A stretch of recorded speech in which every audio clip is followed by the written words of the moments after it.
Hello everyone, welcome back to my channel. Jean here. We are visiting a friend. Actually it's Scott's friend. His dad died of CLL. So CLL is chronic lymphocytic leukemia, and they were just instead of having a funeral or a viewing, they chose to have a, like they call it, like a celebration of life.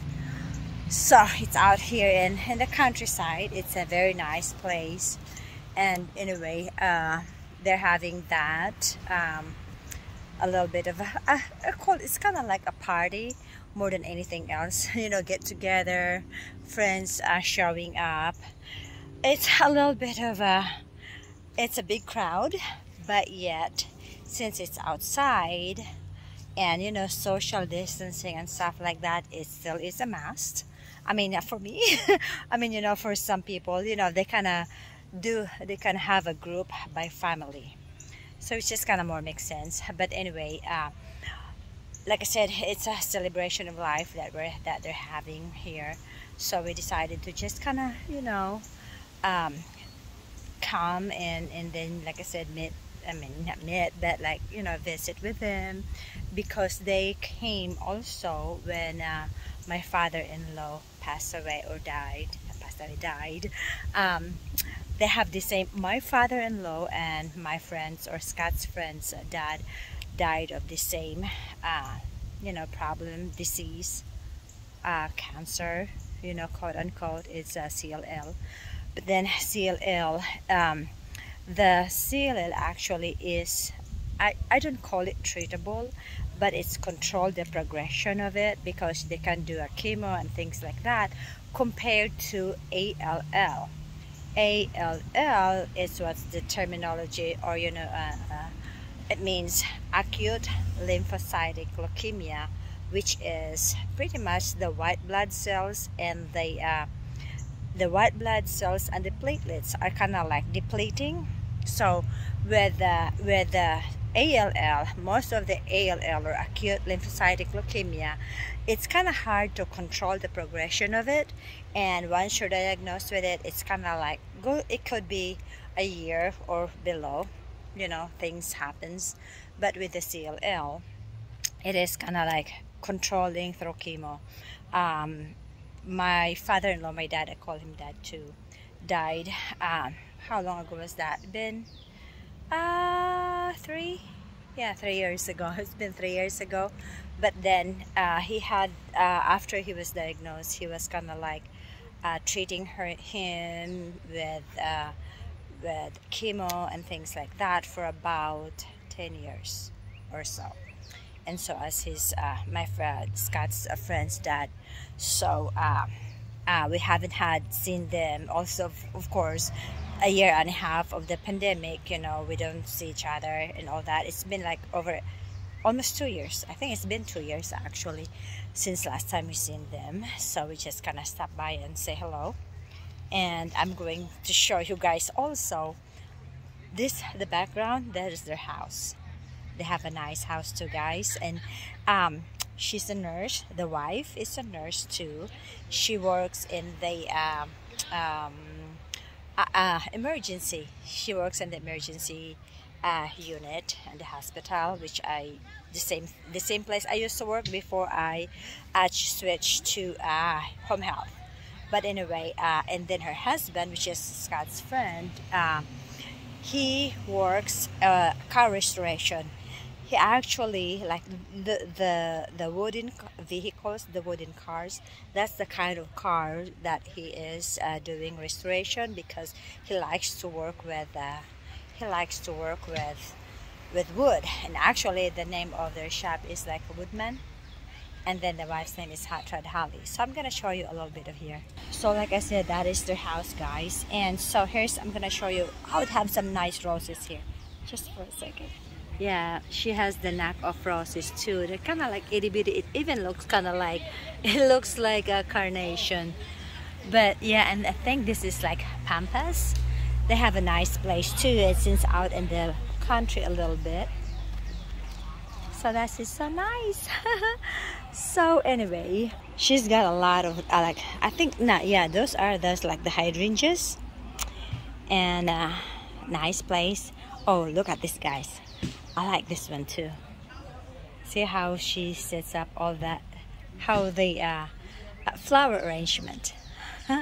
So she's good on this kind of stuff as well. There's another one, and she has those like the Japanese whipping whipping willow. No, Japanese whipping something tree. I'll find that out, guys, in a few. But I know it's Japanese whipping maple, I think, something like that. So I'm just gonna show this like here quickly, guys. But anyway, back to what I was saying is that he makes good restoration vehicle and some kind of wooden replica. That's what I'm looking for. Wooden replica of the hot rod or the older vehicle that the car enthusiast loves to have them around. Even my husband got one, and my husband paid like $500 for it. But anyway, so I'm gonna take you back to I'm gonna take you to their shop too, guys. I'm gonna just show you a little bit of what his work. Guys, this is what I'm telling you about. He's got, oh, his shop is so huge, and these are the models that he's actually is kind of making. I mean, you know, this is the original, and then he's gonna make this into the real moving one. So, and then he does kind of make models also just for like decor. So that's one of these are one of the things that he does here.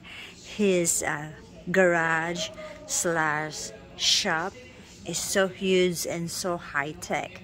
So let me just get you this one, guys. See this one? He's working on that. That's a kind of like mini toy wooden vehicle for the car enthusiast. This is really a hit. And you know, this little thing, it probably, whoever ordered this, it would cost him between $800 to $1,000. So yeah, that's what his shop is like here. And turn on the other side. This is the car that he is actually working on. See, guys? So like I said, these are the like the 40s, the 30s, so you know, below kind of car. So he is actually what's the word I'm looking for? The word I'm looking for, guys. He is restoring this old car, and then put it back to its original. Yes, I did. To its original made out of wood vehicle, but it will be running. Yeah, he does a lot of restoration. Which the Pontiac, yeah, the Pontiac, he's gonna restore that one. He's gonna redo all the wood on it. Okay, yeah. So, yep. I will just gonna introduce you guys later here to the owner of the Woodman. That's what his name is, the Woodman. A lot of work here. Yeah. How old is what year is this car? Probably about a 46, 47, 48. Okay. Around that era? Yeah. So, yeah. So guys, this friend of ours, he does or restore old vehicles, and he's got this whole thing for like this is when he go paint the cars. He put everything in this area there, and then he's got all this fan right over in that corner there, right there, the fan that sucks all the fumes out towards out of the this little area out to because this is like within the barn. So yeah, he's got so high tech.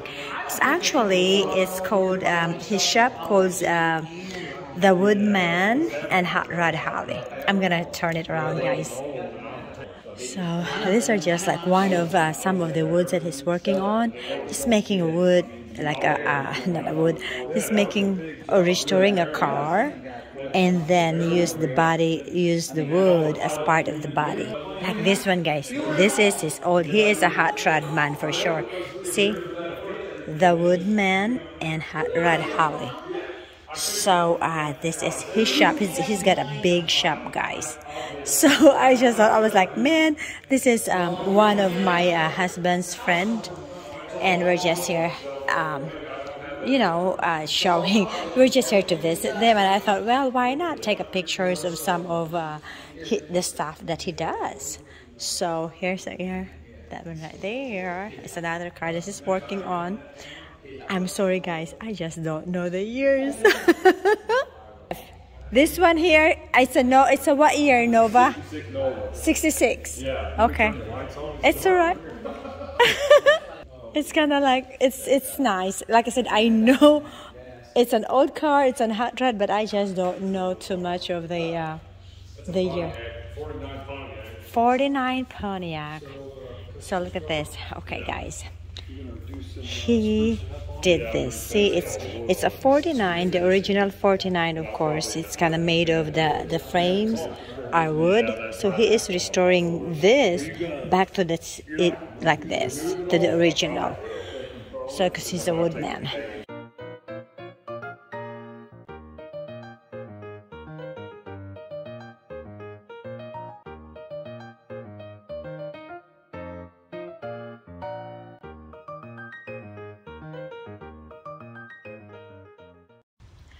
So guys, we just got home. I'm sorry I did not get in any more footage of their place and more of the vehicle, but it's just kind of gave you a little bit of idea what our day is like. And you know, it's another one of my health awareness also thingy about the difference between CLL and ALL. It's both are in the family, they call the non-Hodgkin's lymphoma. So it's I don't know, I haven't heard of those when I was in the Philippines. Of course, that was like millions of years ago, seems like it. But anyhow, it's just one of the things that's been I know of quite a few people here also that's been diagnosed with ALL and CLL, especially being in the medical field, working for the doctor's office and things like that. So that's all what I have today, guys. I hope you learned something today in my today's vlog. And so I hope to see you back in my channel here. And please like my channel if you like my video, if you do. And subscribe my channel if this is something that you enjoy watching or viewing in your leisure time. So with that said, I was just gonna show you quickly also, guys, my Lola, it's over there. I was gonna show you quickly, this is my black-eyed Susan. See? I still have that. So as let me just hang on a second. So yep, that's my black-eyed Susan. This is the first of the year that it actually comes out blooming. See now how pretty it is? It's almost like mini daisies, but it's called black-eyed Susan. And over there, that was my daylily. They quit blooming already, guys, because it got so hot early in the summer, so it's done blooming. And then here's my little I call it it is my oh, listen to me, I keep saying that it's my palm bush. It's my palm trees. It's not really tree or whatever. I call it pampas or palm trees. But anyhow, it just look good, guys, with having the having my black-eyed Susan on the background there. But it's still kind of, hey, I did not kill it yet. Oh, I was gonna show you quickly too my my malunggay. Yes, guys, we do not forget our malunggay. I actually, you'll be proud of me, I actually replanted my malunggay. It takes a while to pretty much be able to start using it, or using it for my tinola. But here it is. Here's that malunggay, guys. It's getting bigger. See, I have replanted it already. So I know I kind of don't like to, or I'm scared of taking this one off because I want it to grow a little bit bigger. Look at the trunk. The trunk is still so little. You know, I want to make it bigger before I can start using it, or you know, for my, look at that, this is pretty, before I start using it for my tinulang manok. Yay! So anyhow guys, thank you so much for watching.